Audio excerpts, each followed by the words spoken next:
All right, since it is 5:01, I'd like to call the Board of Adjustments meeting for December 16 to order, and I'd like the board to introduce themselves. Ryan Baker. Ryan Flowers. Kathy Slagle, Frank Lamia. and we would like to look over the minutes of the November 18 meeting, and would like to hear a motion for approval. Make a motion to approve. Second. All those in favor? Aye. Aye. Aye. Aye. Is that an aye or an abstain? Aye. Oh, Aye. okay. The first agenda item, BOA 24.10, public hearing to consider the request of the applicant Mac McKinney on behalf of the owner FST Sildy LLC for special exception use on appeal to allow for a hotel on property zone B2 General Business District, 301 Fairhope Avenue. And Madam Chairman, we did receive a request today to table that. And Mr. McKinney is here to make that formal request, I believe. Yes, ma'am. We would like to table this until, May I make a recommendation there that we table this indefinitely and not a specific date? Because if it's not, we have to come back, if that's okay with the applicant. now, we're all in agreement on my side, and we're working through this, and obviously have many, many concerns and issues that we Sure. need to address with y'all. Do And- we just accept that? We don't have to vote on that, do we, or? That, because the only reason we're voting on that, if we table indefinitely, it's tabled until we receive and are ready to present to you. Okay, The only problem is the last two times we tabled to an explicit date. So I would like to ask a vote to Table. approve the table, just for formality, indefinitely. I move to approve tabling this project indefinitely. Second. okay, let's have a roll call vote on that. Aye. Aye. Aye, Aye. All right, well, we look forward to coming back to you as soon as we can. thank you. Uh, All right, Thank you. Thank you. Our second agenda item is BOA 24.16, public hearing to consider the request of the applicant Apex Contracting Services LLC on behalf of the owner FST and Bell Zachary for a 23-foot front setback variance, a 25-foot rear setback variance, and a 5-foot side setback variance on property zoned R2 medium-density, single-family residential district at 258 Equity Street. Thank you very much, Madam Chairman. So as we said, we had this request at our last meeting in Right. November. The applicant got up, spoke, we spoke. Staff was not in support of the amount of the variances requested from the three sides that were there. Staff did acknowledge that the size of the lot, the shape of the lot was irregular, and that we were in support of some type of variance. We just weren't in support of the amount of variance originally requested.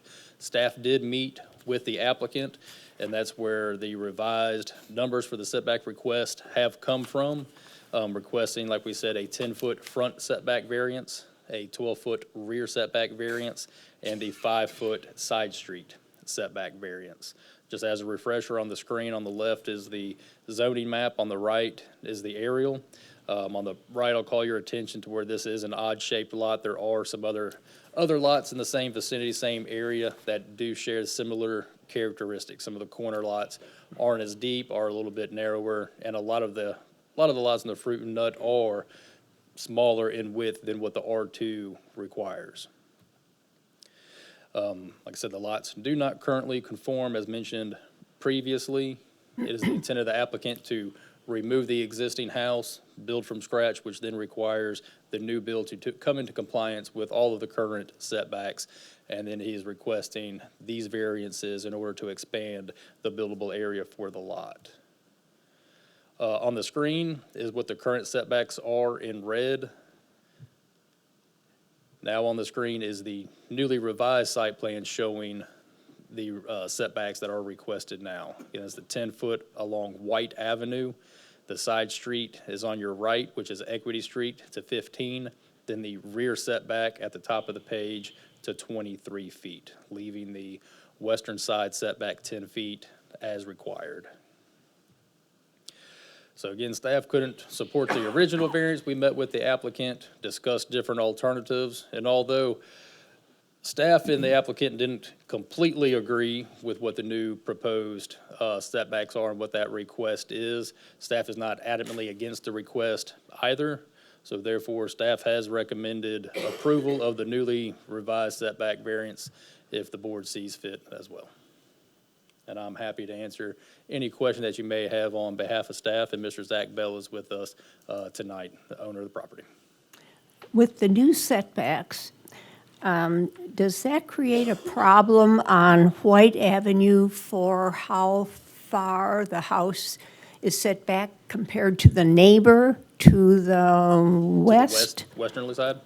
So the house to the west, we don't have a survey showing exactly where that front of that property is.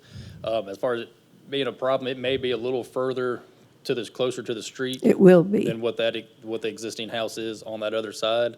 I'll point out that if a front setback variance that we can administer administratively is if the neighboring or adjacent properties, if their houses are built forward of that setback line, you can take the average of the two, but can go no more than 5 feet more than what that required setback is. For example, R2 being a 35-foot setback, if the houses next to them were built at 20 feet, the new house would be able to be built at 30 feet, would be the most that we could administratively grant for a variance. Anything more than that would have to come before this board and ask for a variance of greater distance from that. The address before was on Equity. Now, with the side setbacks, does that change the address to a White Avenue address? No, ma'am. So the way that your address is determined doesn't always and isn't always going to align with what the front lot line of the property may be. Okay. May not align with where your driveway is, and may not even align to where you may have a mailbox that's on what would be the side of your house, though you front it differently. So the addresses don't always align with those. Can you remind us why the 93-foot side is not the front and the 99? Yeah, absolutely. That's a great question, because typically the narrowest width by definition in the zoning ordinance, the narrowest width of the lot is going to be the front setback. There's a replat that is also being done in conjunction with this. You can see on the screen itself, it shows there's an old lot line being removed. The historical lots 10 and 11 that were here historically fronted on White Avenue. So to keep with the historical nature of where that is, we wanted to keep the front setbacks consistent going down the street that they were. But typically, yes, the combining of lots or a re-subdivision can change the orientation of what the front is, but for a replat to just remove a historical lot line, we don't want to change the character of what the neighborhood is. Thank you. Yes, ma'am. At this time, I'd like to invite the applicant to make a presentation. You want to come up to the mic, introduce yourself, please? Hey, I'm Zachary Bell. I'm the property owner, and me and Mike sat down and went over all the things that that could be done and would be done, and we came up with this that would work for everybody. And if you guys got any questions for me, I'd be glad to take those. Are you going to build up to the setbacks for the most part? For the most part, yes, sir. The house will have a 1,200 square foot footprint with a garage, slightly smaller one now, up to it, and then it'll be 2-story. So, Oh, okay. right. roughly, I think it was 24 by 20, then it was 20 by 15. What is that, 350 square feet? So the whole footprint of the square footage on the ground will be around 15 to 1,600 square feet. Thank you. All right. I'd like to open the public hearing on this issue, on this property. And I will close the public hearing. We have any discussion on the board? No. I make a motion to approve. Second. Roll call vote. Aye. All those in favor? Aye. Aye. Aye.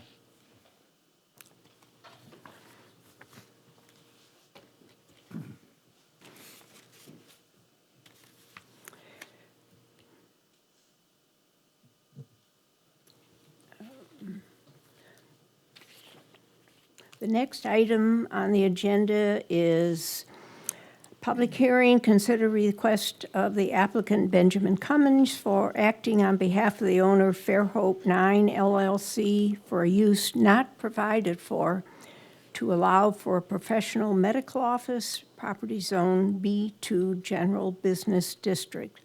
Property is located on the northwest or northeast corner of Highway 181 and 104, Lot 9, and is approximately 1 acre. Good evening again. So this is going to be for Harvey and Thomas Orthodontics. It is a dental and an orthodontics office going in the proposed Encounter subdivision, a recently developed subdivision at the intersection of 104 and 181. As we said, the property is zoned B2, and as a professional office or professional medical office, we don't have that use in our zoning ordinance. We actually define that as going, or interpret that as being a clinic.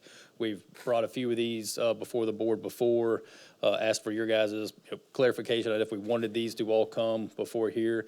So with this being a clinic use, which is a use that needs on special exception, is what we're here for the use for the orthodontics office. On the screen, on the left, you can see the aerial inside the new development that is all zoned B2. On the right side is the aerial. So for reference, this lot is actually located right across from an empty lot that sits between the MAP Center and the church that is on the eastern side.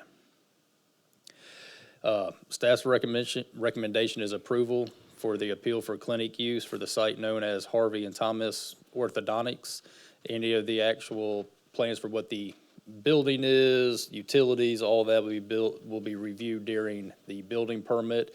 And actually, this subdivision itself requires a full site plan review for that. So those characteristics will be reviewed at a later date. This is just for the use only for the clinic on the property. And I'll be happy to answer any questions that you may have on staff. And we have the applicant is with us this evening as well to answer questions. Thank you, Mike. Any questions? No. Thank you. Applicant is invited to make a presentation. If you'll introduce yourself, please. My name is Ben Cummings, of Cummings Architecture. I'm the architect for the owners. I am in agreement with the staff recommendation. That's it. Any questions? No. Thank you. Okay. I would open the public hearing and also close the public hearing. And do we have any questions or discussion? I don't. Do we have a motion? Motion to approve. Second. All those in favor, say aye. Aye. Aye. Aye. Aye. And the motion passes. Thanks, Ben. Thank you. Convincing argument. Okay. Our fourth item is BOA 24.19, public hearing to consider request of the applicant SE Civil LLC on behalf of the owner of the Protestant Episcopal Church in the Diocese of the Central Gulf Coast for a use not provided for to allow for alterations to an existing church on property zoned R4 low-density multifamily residential district at 860 North Section Street. And So for this, if I may, there will be, with 4 members up here this evening, and I believe Mr. Baker will be recusing himself from this application. We will not have a quorum to vote on this this evening. We have notified the applicant, and they're in agreement to hold this over until the January meeting due to a lack of a quorum to be able to, for the board to take any type of action on this item this evening. So we will not present it, we'll just hold this off Okay. until we can verify that we'll have a quorum in January. do we need to vote on that or just accept it? I think we can just accept that, because we're not, like I said, we're not opening it, we're procedurally, we can't hold the meeting for that case. We just Right. need, let's just for information, that item is off the agenda this evening. Good. Thank you. Any old business, new business? We do not have any old business or new business unless you guys have anything that you would like to invite us on, but no, we do not have anything. So, Good. is there more than just that case for next month? Yes, next month, kind of as an update is, right now, we're anticipating having approximately 6 cases for the January's. Wow, okay. Thank you. No old or new business. Do we have a motion to adjourn? Motion to adjourn? Second. All those in favor? Aye. Aye. Aye. Aye. Thank you.